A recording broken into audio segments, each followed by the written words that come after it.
vertical hitching or rib hitching. Hello everybody, welcome back, and today's little exercise, what we're going to do is we're going to do a little bit of vertical hitching or rib hitching, depending on which book you take it from. In Granger's book it's called Rib Hitching, and in Ashley's book of knots, no it's not, it's the other way round. In Granger's book it's called Vertical Hitching, and in Ashley's book of knots it's called Rib Hitching. So anyway, that's what we're going to do today, and as you can see, rib hitching here just makes a wonderful decorative covering knot, and as you can see, the actual hitches, the half hitches themselves, are vertical down the actual handle itself. So that's what we're going to do today. I'm going to show you how to do a little bit of vertical hitching or rib hitching. Okay, so anyway, I will undo this and I'll see you again on the other side, and so let's get knotting. Right, to start off our vertical hitching or rib hitching, the first thing I need to do is actually secure my cordage. In this particular case I've got paracord here. However, you can go down to very fine cordage. I've used 1mm cordage in the past, or you can go up to fairly thick rope depending on what you're actually covering, because fairly thick rope you can actually make fenders using this method. And the first thing that I've done here, let's get that out of the way. Now the first thing I've done here is I've created a little loop in my paracord like so. And the next thing that I'm going to do is, all I'm going to do is just basically put my finger in there and twist it like so. Put a couple of twists in, and there we go. You can see now there I've got some twists in my cordage itself. Now the next thing I'm going to do is pass it around over my work like so, keeping that twist in place. And for those of you who are into knots, yes, we've in effect done the timber hitch here. And the next, just tuck in that little lead under there, that's it. Tuck that one under there. Have I tucked it under the... No, I've tucked it around the wrong side. Oh, Johnny, get yourself sorted out. Right, we'll sort that out in a second. So now that it's gone around my lead like so, the next thing that I want to do is I want to take my working end and pass it up through that loop there that we've created. So take it up through that loop and then pull through all the excess like so. Now, hopefully, yeah, you can see now it's twisted around at the back there, and what I've basically done is put a timber hitch in it. And the beauty of the timber hitch is, one is that you can pull it up tight. You see that is now pulled up really tight. But not only that, the wonderful thing about this particular knot is that it's got a very low profile. In other words, if we were to put a slip knot in or something like that, we would end up with a bit of a lump at some point around here, and it would make our work look unsightly. But by using this particular method, it has a very low profile, and therefore we're not creating an ugly little patch to start with. Right, so next thing I do is I just keep my work in place like so with my finger on the actual where the slip knot is there. And the next thing I'm going to do is I'm going to take my working end and I'm going to pass it underneath.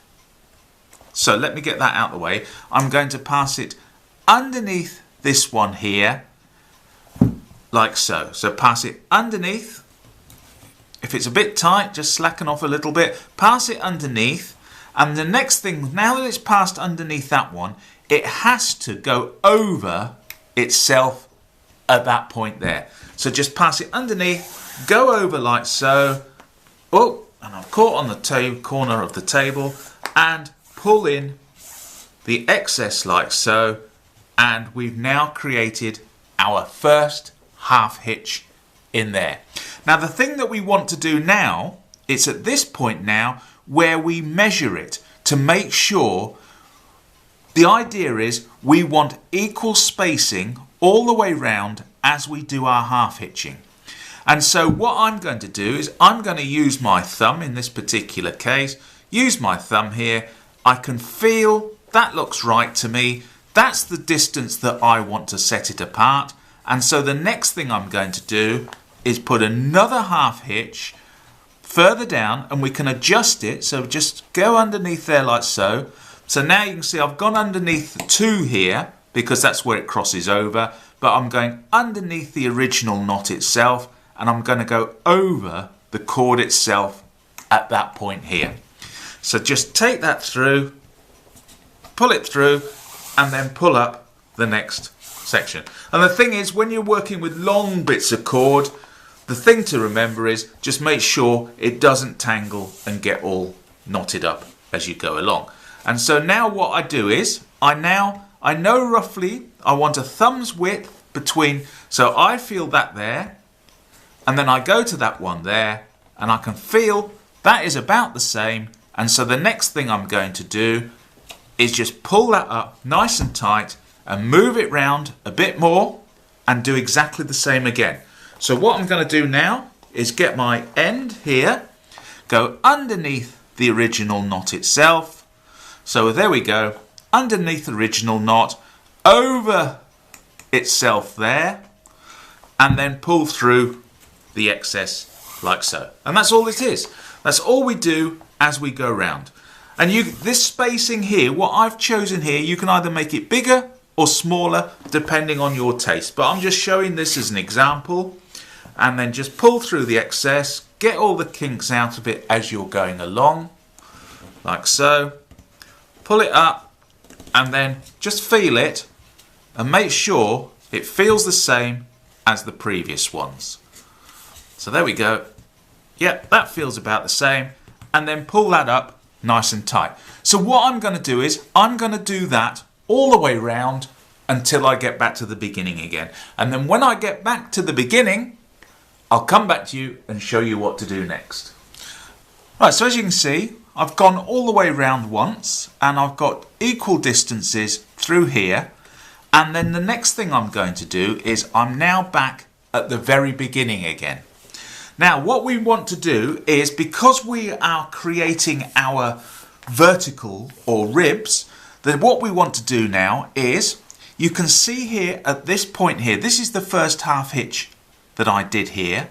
And what we want to do now is we want to go down in on the right hand side of that hitch and come out there on the left hand side of it. So what I'm going to do is pass my needle underneath like so, and you can see it lifts it up, and then all I'm going to do is just pass it through, and we make sure that we still come over the left hand one there. So pass that through like so. Whoop, that was an instant snarler. Just pass it through, and as I pull it out, so I've got twists in this.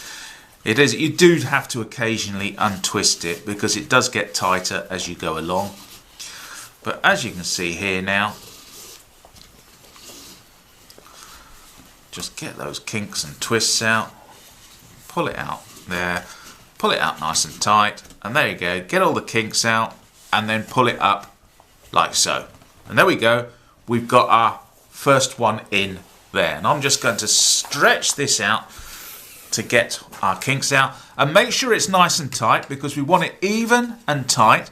And gradually, as you do this one, it will tighten itself on the actual bar itself. So now that we've done the first one here, we go round to the second one, and you can see here, there's the crossing point of the previous half hitch. And what we want to do, just ignore that because that's part of the original knot, but we want to come in to the right hand side, underneath the knot itself, and come out the left hand side like so. And just pull it up tight again. So once again, pull all the excess through. Just pull it through, and I'm holding it with the other hand to get all these kinks out. I think this piece of paracord has had its day as such. And there we go. Let me get those kinks out. See, it's slightly twisted, so let's just untwist that. There we go. Untwist it. There we go. And then pull it down nice and tight. And that's what we do. We basically go all the way round, and we just keep doing that. So I'm now at my next point here, and once again I want to go in through the right hand side there, come out on the left hand side. So let me just get the end of my paracord, and once again pass that underneath those two there. So it's coming where they cross over, it's going in one side, coming out the other side, right to left, and then pull through the excess like so. And it's slightly easier when you don't have to do it in front of the camera, because I need to keep the kinks out of this, and gradually as I pull this up, there we go, and pull it up again nice and tight, and just go back and check the previous ones, and you'll end up then with a nice, and go back, just check they're nice and tight, bring it through like so, and like so again. And that's all I'm going to do, and I'm just going to keep going round and round and round, and then when I've done a few rows I'll come back to you and show you what we've got there. Okay, so as you can see, I've done a few more rows. I'm starting to get that nice vertical or rib effect on my piece of work here. And you can imagine that if you're using, if you're using a really nice coloured cord or a natural cord, it would look a lot better as a handle, etc., than this luminescent green. However, that's what I've got available. And so let me just show you one more time. So I've gone through that one there. I'm just going to make sure it's pulled up nice and tight. And when you're pulling it up, just make sure that it's keeping these lines nice and parallel, nice and vertical to your piece of work.